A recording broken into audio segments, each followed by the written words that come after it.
السعودية. يستقبل فريق الهلال نظيره فريق النصر على أرضية ملعب المملكة أرينا ضمن مباراة الجولة 26 من مسابقة دوري روشن السعودية.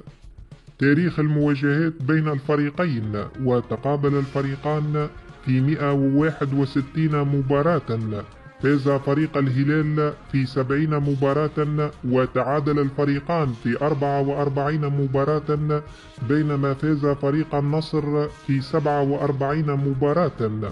وستقام المباراة المرتقبة بين الفريقين يوم الجمعة الموافق للرابع من إبريل 2025 في تمام الساعة 9 مساء بتوقيت السعودية والعراق واليمن وسوريا والأردن والكويت والبحرين، 7 مساء بتوقيت تونس والجزائر والمغرب.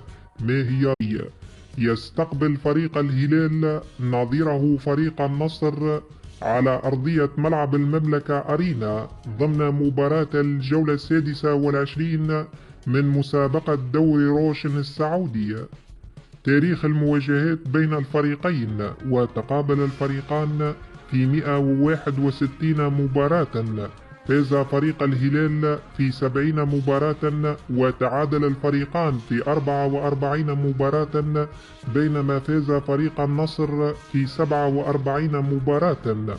وستقام المباراة المرتقبة بين الفريقين يوم الجمعة الموافق للرابع من إبريل 2025 في تمام الساعة 9 مساء بتوقيت السعودية والعراق واليمن وسوريا والأردن والكويت والبحرين، 7 مساء بتوقيت تونس والجزائر والمغرب.